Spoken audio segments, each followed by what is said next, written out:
welcome back to part 3 in our series on how Telemetry RT3 works, metrics that matter. If you're joining us here for the first time, that's perfectly fine, but you'll get much more from this video if you've already watched parts 1 and 2.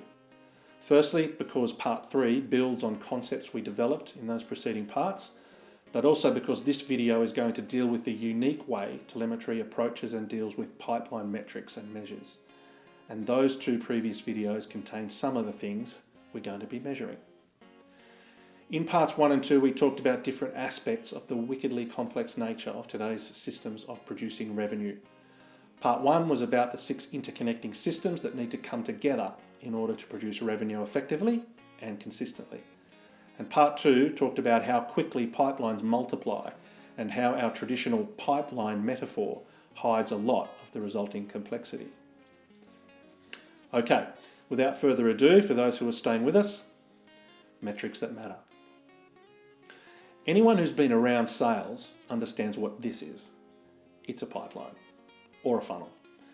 It's a simple, easily recognizable metaphor for a wickedly complex problem.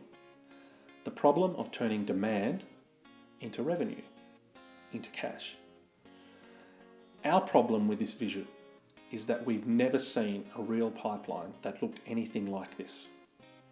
They're nowhere near this symmetrical. The many turn into few analogy is accurate enough, but the gradual, mathematically simplistic progression presented here is never represented in reality, ever. In reality, they frequently look more like this, or even this. People need to remember that every element in the heat maps we looked at on preceding video fits somewhere into this nice, neat pipeline picture. This simple picture hides an incredible amount of complexity.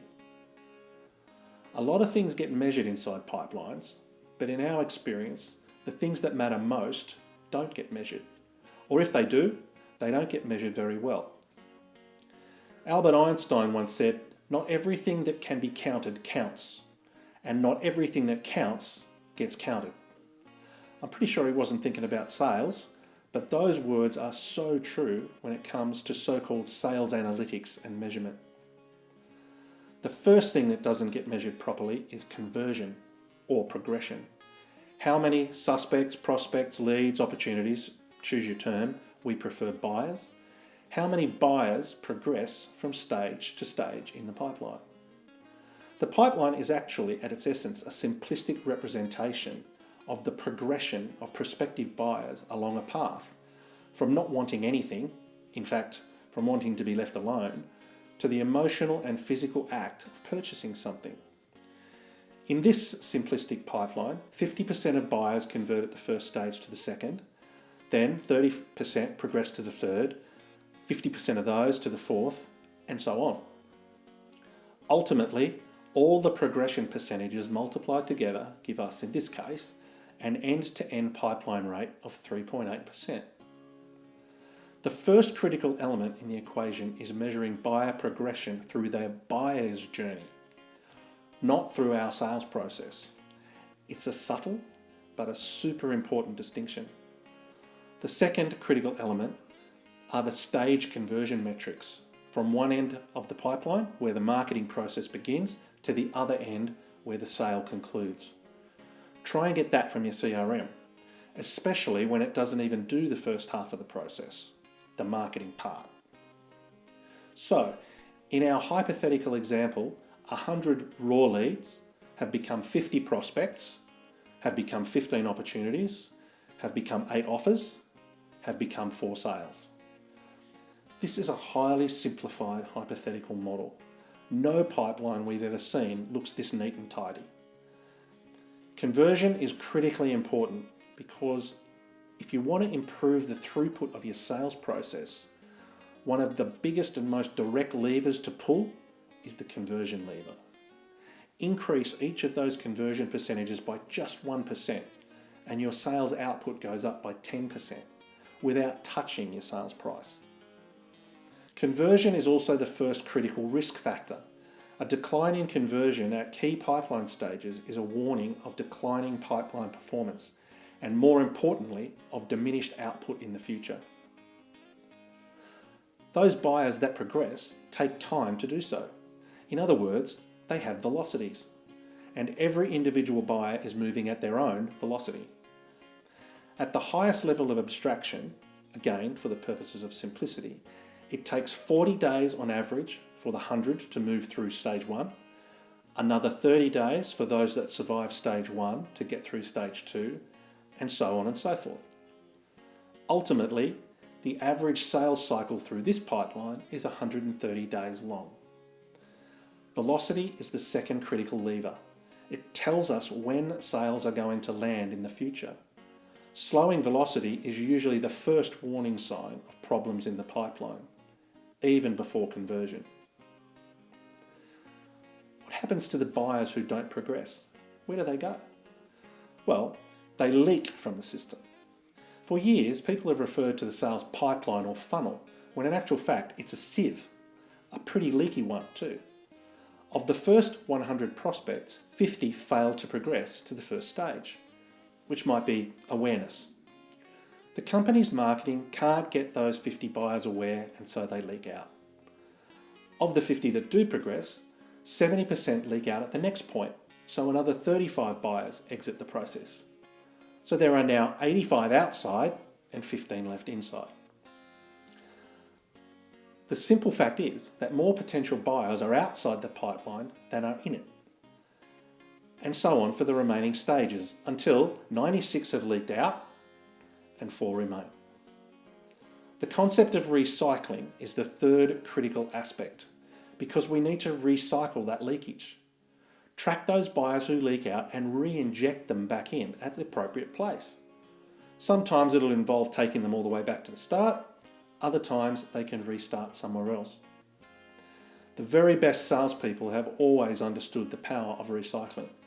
But for the most part, today's organisations are pretty atrocious at it. And quite frankly, they lack the institutional knowledge or discipline, or both, to do it. So one of the things that makes telemetry unique is the metrics that it is based on. Conversion, velocity, and recycling. As if that weren't enough, we have to add time to the dimensions of the sales equation. And this is something very, very few companies even think about or are even aware of. Buyers are in constant motion within their buying journeys, within the pipelines. A buyer at stage 1 today might well be at stage 2 tomorrow, stage 3 by the day after. Because buyers move as time passes, that movement is important for forecasting when they might finally close. It's possibly even more important to know if they're not moving as time passes. Either way, time is a crucial element, and it's usually not measured. We also need to remember that all buyers move at different speeds, their own. So here's our pipeline again. It's a snapshot at a point in time. It's nice to know what's in the pipeline, but other than that, it doesn't tell you very much. Is this pipeline good? Is it bad? Is it getting better or worse? What do I need to be concerned about? Considered in isolation, we can't answer these questions because we don't have enough information. And that's because we have no point of reference. We need something to compare it to. Compare the pipeline today to a month ago, and it's a different story. Now, with just one point of comparison, we can compare the various conversion metrics and velocities and tell whether our pipeline is in better or worse shape than it was last month, and therefore whether we're improving or not. And if so, what exactly we're improving at. Collect pipelines for the last 6 months, say, and now we've got trend analysis to inform us. Telemetry brings sales data and time together. That's because what we call time series data is so important. Without it, we're flying blind. And that's exactly how most organisations manage their sales systems, by taking current situations and guessing what might happen in the future. They rarely, if ever, look backwards in time for lessons about how to best move forwards. Is it any wonder why so many companies find it so difficult to consistently improve their sales performance? and why they end up going around in circles like goldfish in a bowl, unable to remember what they did or didn't do that got them to where they are. Producing sales revenue is a wickedly complex problem. Unfortunately, the extent of that complexity isn't understood. And the whole process is generally viewed as something that just about anybody should be able to do with a mobile phone and internet connection and some good old-fashioned get up and go. It is nowhere near that simple. Our view is that the process of selling and marketing fits the definition of a Category 2 chaotic system. It's deterministic in that it follows a path that can be known, but it has so many discrete but dependent variables affecting it that it's unpredictable. That brings us to the end of part 3. In this episode, we've talked about 4 critical new pipeline metrics, all built into the analytics delivered by telemetry: conversion, velocity, recycling, and time. In part 4, the final video in this series, we'll watch how Telemetry RT3 brings it all together and delivers astonishingly powerful insights that cut through and simplify all the complexity we've been talking about. To find out more about the Telemetry RT3 solution, how it works, or the results our clients have achieved using it, click on one of the links in the description field below.